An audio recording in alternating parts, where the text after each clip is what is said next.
Lunch with Lee was recorded at Hive Sound Studios, Sydney's newest podcast, recording and all audio hub. If you have any recording needs, go to their website, Hive Sound Studios.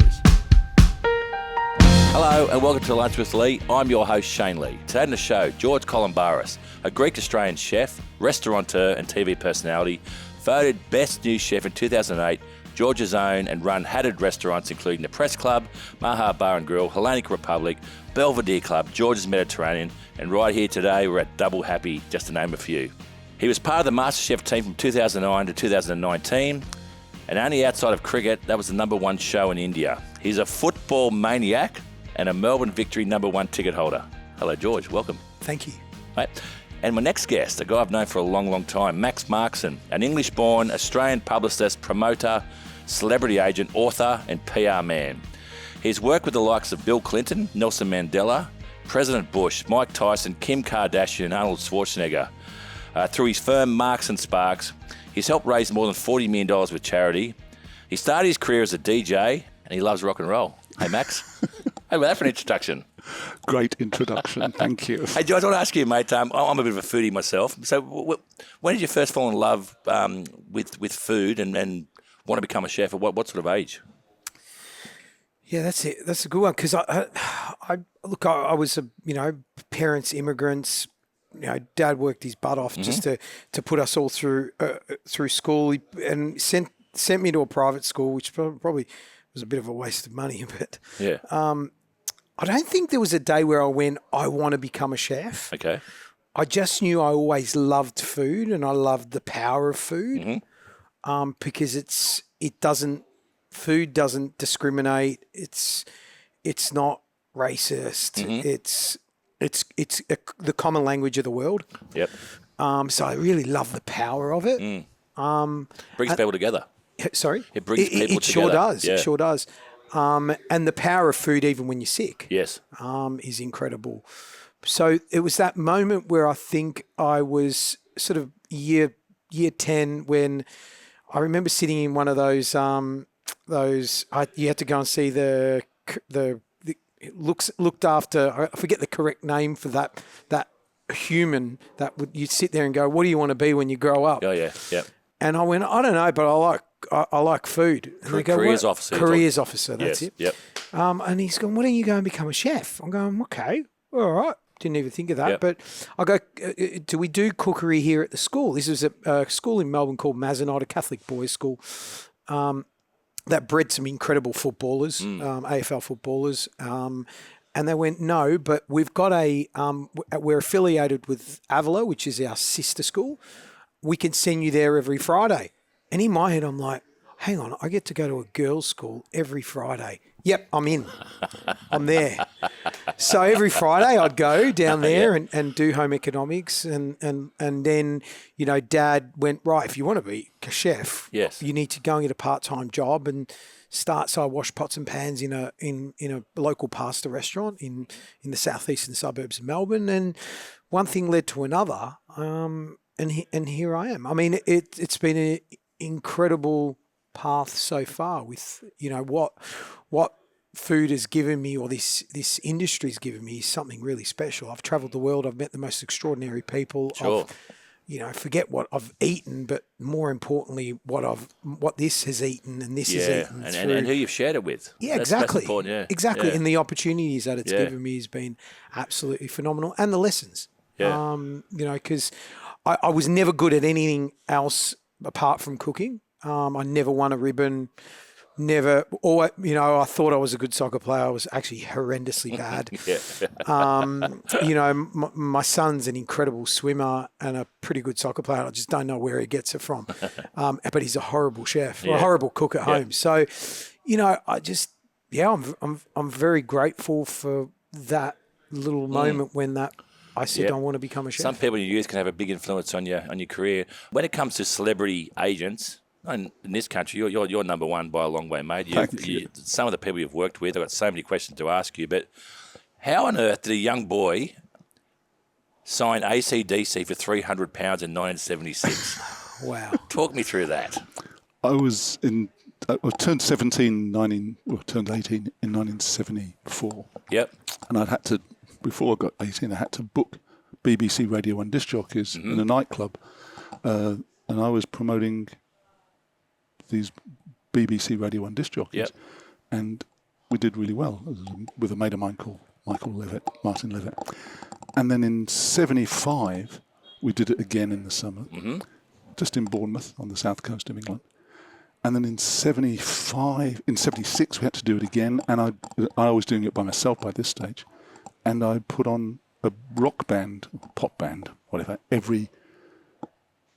once a week as well. So I had the BBC Radio 1 disc jockeys on a Thursday night. Because when I think of BBC One, I obviously think of AC/DC straight away.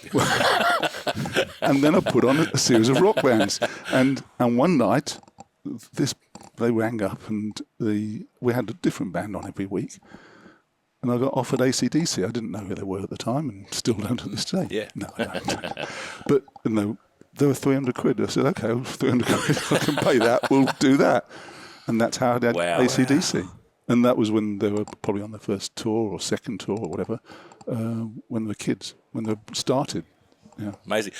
George, I mentioned at the start too that it's funny how you started your career, you become a chef. It would have been impossible to know back then that could take you to India. And I mentioned, like, cricket in India is a religion. Max knows that as well as anyone does. But MasterChef Australia was the number one show there for many, many years. So yourself, Matt, and Gary are all very well known over there. I remember the first visit I think it was second year of MasterChef. We were going over. Gary and I had to go over to do an event for the government, and we were there a week after Julia Gillard was there. It was that famous, her heel broke? Or yes. Was that, yep. Anyway, we landed into Delhi, and they had organised a couple of Australian feds there. And I'm like, what do we need federal police for? Anyway, by the end of that 2 weeks, I just had no idea what just happened. Like, it was mental. And the federal police are like, we just had the Prime Minister here last week. Like, this has actually kept us on our toes. And there was this moment where we were doing this piece to camera in the middle of Old Delhi. Yes. And suddenly there's 50 people, then 200 people, then 1,000 people, then 3,000. And then before you know it, I've literally been grabbed by the scuff of the neck, rammed into a car to get out of there. India, I just could not believe how it really galvanised the nation like it did, MasterChef. And to this day, it's our biggest audience in the world. Matt, Gary and I go back there a couple of times a year. We shoot a television show over there and do live shows over there. And crazy. It's phenomenal. They want to talk to us about MasterChef and, and we have arguments about cricket. Yeah, I love it. Which is awesome. I remember being over there with Brett many moons ago. I think Brett was doing an endorsement for Timex watches. And that many people showed up, the whole shop got pushed down. But thankfully, no one died, but it was, it's crazy. Wasn't Brett a famous singer? Yeah, well, he had a number one song. He had a number one song in Bollywood. Seriously, yeah. Number one song. And Brett wrote it and played it to me, and he said, I said, you're not going to really release it, are you? He said, it only took him 15 minutes to write, and it became a number one song. There you go. Wow. Yeah, amazing, yeah. Talk about that, having the federal police, but you've worked with the likes President Bush, President Clinton. Thank you for your book too, mate. My pleasure. I'm going to have a good read of that tonight, but... you worked with the Secret Service. Yeah, we had the first time he came over. That was the 8th of March. Yes. But 10 days before, I had to go to this meeting, and I walked into this meeting. I was 5 minutes late, and there was 20 people in there, and there was somebody from the federal government had come down for it. Then there was all these people. And there were secret agents galore, wow. Yeah, right? And there's the police galore, and they all want to know what we're doing, where we're going each day.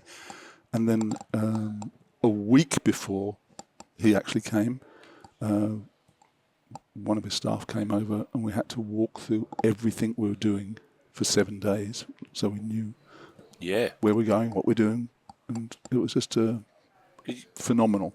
You've worked with, I'm going to ask you this question, I said Bill Clinton, Nelson Mandela, George Bush, and Bob Hawke. So I want you to put that in order of intelligence. Out of Bill Clinton, Nelson Mandela, George Bush, and Bob Hawke. I love Bob Hawke, yes. right?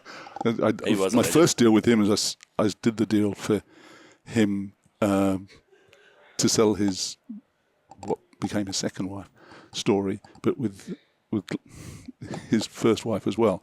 We had to do a deal for Woman's Day and 60 Minutes. Yep. For him and his second wife, and then we had to do it for his first wife with Woman's Weekly. All right. So at the same time. Yeah. Now you got a fee for both? Yeah, of course. Well done, genius.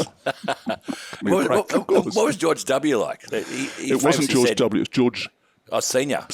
Oh, okay. So, and I had President Clinton here on the 8th, 9th, and 10th of September. We did the 8th of September. We cleared over $1.25 million for the Children's Hospital at Westmead.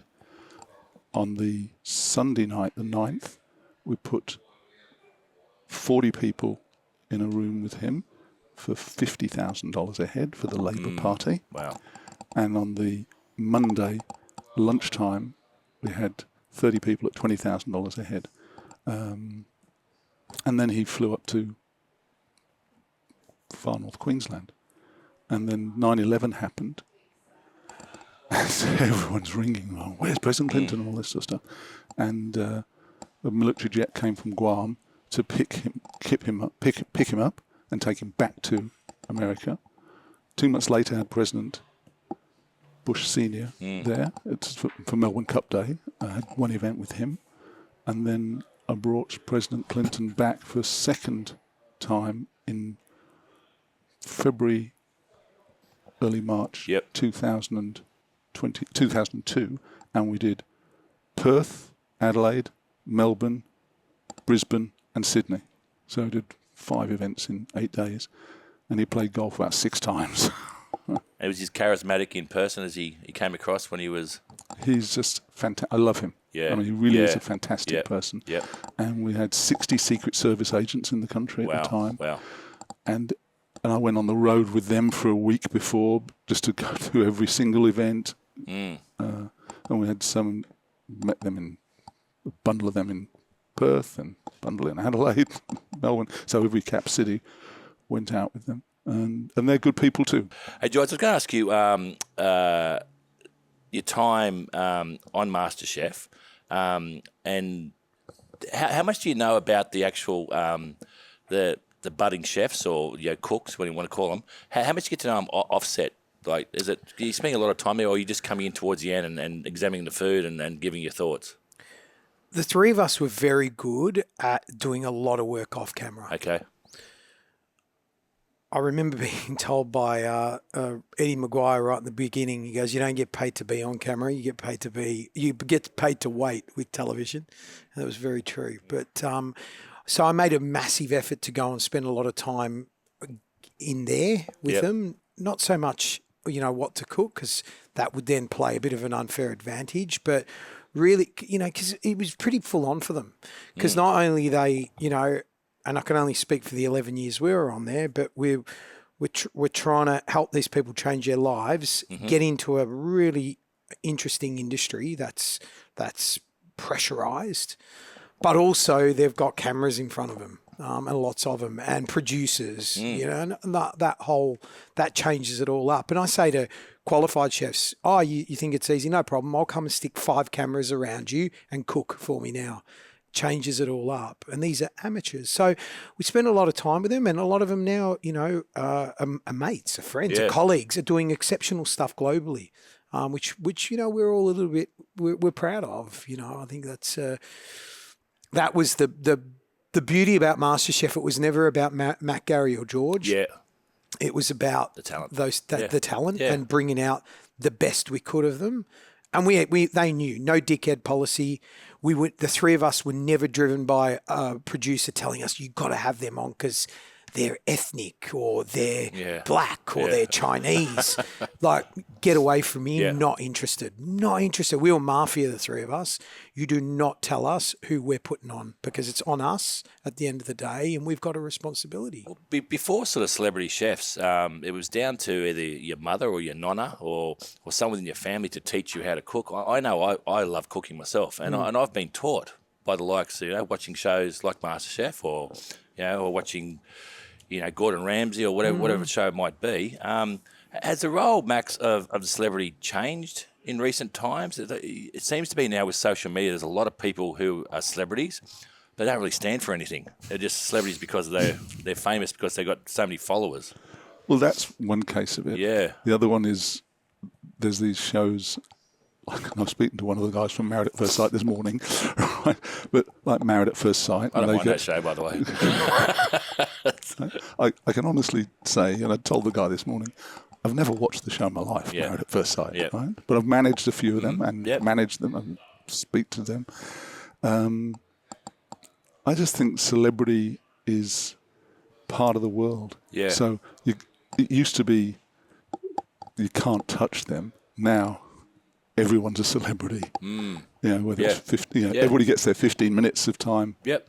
It's a different world. And you worked with no bigger than Kim Kardashian. I did work with Kim Kardashian. What was that like? She was gorgeous. She was great. Yeah. And I originally organised for Michael Hill, the jewellers, and I did a deal for them to get Kim Kardashian to come and do a function, and they weren't that keen on her, but we booked her. And then after they realised how big a star she was, they said, "Can we do two more events? We want to go. We're going to launch it in New York, and then they wanted to take her to Toronto and Chicago." So I did 3 events in 2 days with her, and then we brought her back again 2 months later. And what we did, we gave a 24-carat diamond ring away. And I had to explain to Michael Hill Jewellers that they needed to put it in a ring because you can't just give a diamond away. You make it a diamond. Yeah. Mm-hmm. So we did this, and we launched it in New York, and she was just fantastic. She turned up half an hour before, right? We had a press conference with her, and she handled all the media, and she does step and repeat. Do you know what step and repeat is? I can teach you this. Okay, step and repeat. What you do, can I stand up here? Yeah, of course you can. Oh, great. Okay. Yep. So, when the photographers are all there. Yep. Okay? So, what you do is step. Yep. Then you repeat. So the next photographer will get the picture. You step and repeat. So you step and repeat for 10 minutes so everyone gets their angle. Smart. And she does the step and repeat. She then did a chat with everybody who wanted to chat with her, all the TV crews, for 30 seconds, 6 seconds. So they all could stand up in line. Yeah. One through comes in, chat, boom, next one. It's just, she's so professional. Yes. Incredibly. Yeah. And we looked after her that day. She did a news conference, left. And she went down to, obviously later that day, we caught a private plane, as you do. I've been fortunate to catch private planes with President Clinton and all sorts of people. President Bush Sr., Rudy Giuliani, Al Gore, everyone's got a private plane. Yeah. They don't have it. I normally make phone calls to all the people with private planes and try and get one of them to give us a private plane. Right. So we flew private plane that evening and went into Toronto, did the gig there, and she was, again, fantastic. Right. And then the next day, flew to Chicago, and again, she was fantastic. And then when we brought her back in December, she came to New York, and we did a presentation to the winning couple. And again, she was fantastic. I mean, she's just, you can't believe how good she is. It's talk about step and repeat. What's the story? She was married to Chris Humphries, wasn't it? And then she was on a date with Kanye West, allegedly. I can no, I saw she. I'm not even going there. Step and repeat. Kim Kardashian flew into. We had to fly her in with her publicist, with her hair and makeup people from Chicago, or originally from Los Angeles. So, and they arrived. So they all checked into the hotel they were staying at. She stayed in, I don't know, 2 hours drive away with some guy who was her first husband. Yes. Good summary. Then came back at 4 in the morning or 6 in the morning to get ready for hair and makeup and all that sort of stuff. Then when we did Toronto that night, then Chicago, which I got to learn how to... I had to sing a song, right? So I'm waiting to bring out Kim, right? And I, as a kid, my dad had a aqua show, which was swimmers and divers. Okay. And there was a great song, and I'd never sung this song before, right? In Chicago. So I'd sung it everywhere else, and it goes like this. Chicago, Chicago, that toddling town. Chicago, Chicago, I'll show you around. You'll love it, bet your bottom dollar you'll lose your blues in Chicago. Chicago, the town that Billy Sunday could not shut down. On State Street, that great street, I'll show you the way. They do things they don't do on Broadway. Hey, you'll have the time of your life. You know, I once saw a man who danced with his wife in Chicago. Chicago's my hometown. Very good. That's quality. Well, about 100 episodes of Lunch with Lee, no one's ever sung. I love it. So once I was waiting for Kim to come out, I did Chicago. Fantastic. And that was my... All right, George, what can you sing? Let's do a song. Let's do a song. Funnily enough, COVID hit, and obviously, I was sort of standing there going, what the hell do I do with my life now? My restaurant group fell over. I'm sitting there depressed. And I got a phone call going, George, we'd love you to do The Masked Singer. The most daunting thing I've ever done in my life. Yeah, right. I was a feather duster, dressed as a feather duster. The most daunting thing I've ever done in my life. Yeah. What song did you sing? That's a good question. We need to Google that. I can't remember. Chicago? No, it wasn't Chicago. It was so hard. Yes. And the hardest bit was when they go, George, you can't just sing and stand there. You've got to dance at the same time. Right. I go, but this thing's 45 kilos on my head. And feather duster. It was a feather duster. So I won't sing. But you mentioned you've had... With PR comes you get some positive news and you get some negative news. What do you learn from both getting the positive press and the negative press you've had over the last couple of years? What have you learned from those times? What I have learned is that I'm never not going to fly close to the sun. Okay. I'm never not going to be in the arena, as the quote says. I'm always going to be in there, having a crack. Yep. And I've accepted the fact that there's going to be failures sometimes. Yep. And I what was it? Shake your tail feather. Exactly. Oh, right. There you go. Come on, let me see you shake your tail feather. That's why you're dressed as a duster. Exactly. So don't get me wrong. When you're in the eye of the storm, it's the most horrendous thing ever. The worst thing is when you're seeing or reading, the hatred that's from a minority of humans that obviously like to talk like that. That's horrendous. And even last week, there's a journalist who I don't agree with a lot of what she says or a lot of things she writes, but there's some real hatred things said to her, and I reached out and sent her a message going, I hope you're okay, and you'll get through this. I'm now 46 and I've had 28 years in this industry, and obviously I never chose to be on television when I did, or it sort of came to me and I accepted it, and I never change that. But you've got to accept the fact that there's going to be good and bad times, and I just know now I'm a lot more weathered and a lot more experienced, and keep moving forward. Yeah, keep moving forward. Yeah. Because if you listen to the noise, you get caught in the noise. I'm going to listen to if I take my focus away from my team because I'm worried about what that person said, or man, I'm wasting my time and their time. I'm not giving them what they need. And the great Ange Postecoglou, who's a great mate of mine and probably one of the best coaches Australia's ever produced. He handles the PR well. Exactly. And, we talk a lot. The ups and the downs as well, We talk about a lot about human management and how to deal with that. And for me, it's about making sure I keep focused. I want to ask you, Max, you seem to have a really good nose and understanding for certain moments in time. And was it the Ida Buttrose interview on 60 Minutes where the journalist who was younger than her said something about, you're 50 years old, you must feel old? And then she stood up.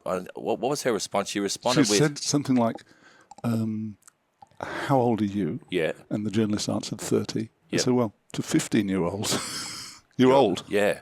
But women, that really resonated with women around the country at that stage, having someone stick up for them. Enormous. Yeah. And I was managing ITO at the time. Yeah. And these sort of celebrities, left field celebrities, I would call them, like Cassie, who got, Cassie Sainsbury. Cassie Sainsbury, who was on those drug charges. How do you decide from a business perspective to either take those people on? Where do you just see the story in them? And No, most of the time, I get approached by a lawyer.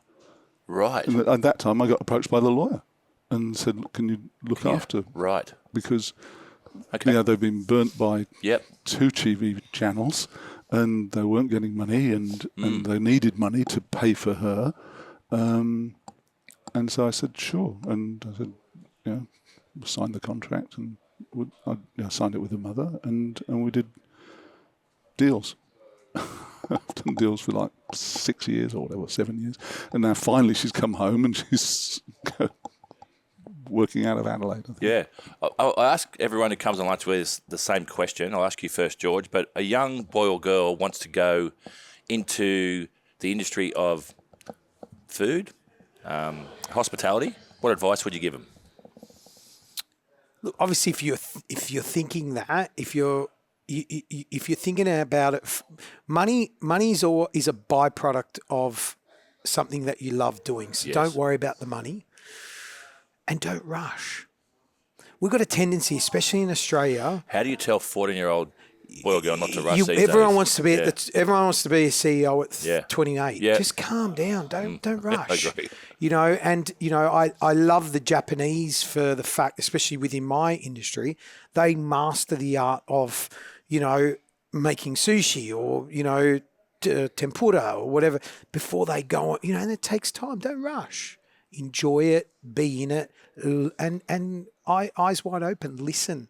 My late father, who I miss to death, would say to me all the time, George, you don't learn anything when you're talking. So, That's great advice. I do a lot of listening. Yeah. And Max, a young boy or girl wants to go into public relations or the comms game. What advice are you giving them?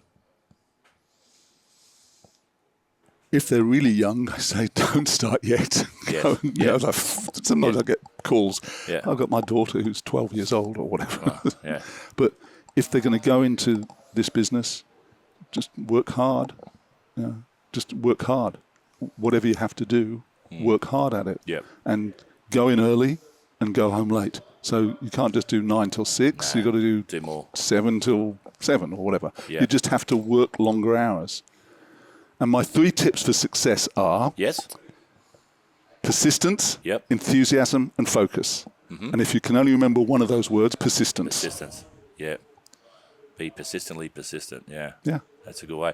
I was speaking at the Hong Kong Career Club a few months ago, and the people were saying that I was regaling a few stories, and I was encouraging people to actually make their own stories, not live vicariously through either celebrities or social media. And I was saying to the girls, and jokingly, I said, if you do want to make a sex tape, like say the Kardashians, and then with a big black American basketballer, please don't post any pictures of their large appendage online, because us middle-aged white males, we have feelings too,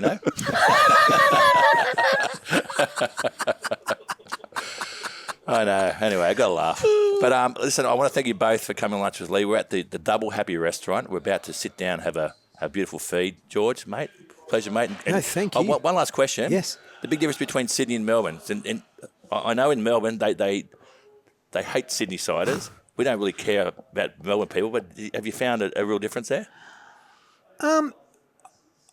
Look, I love the two cities. They're amazing. They're beautiful. They've both got their own, nuances, and I love the fact that Sydney siders, when I ask anyone, where should I live? They just tell me where they live. Yes. Like, that's it. Yep. Nothing else exists out of Bondi. Nothing else exists out of Double Bay. Yep. Nothing else exists. And I love that.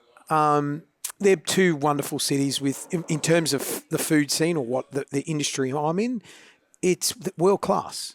You know, when I think about the time, every time I fly back into Australia, I get excited about it because, you know, outside of Italy, where do you get the best Italian food? Here in Australia. Yeah. Outside of France, the best French food here in Australia. You're not going to get it in Spain. No. Some of the worst Chinese food I've had has actually been in China. We're very lucky, but some of the best. Yeah. So we're very lucky here. We're so lucky, and we don't realise that. I just sometimes we just got to stop and go, you know what?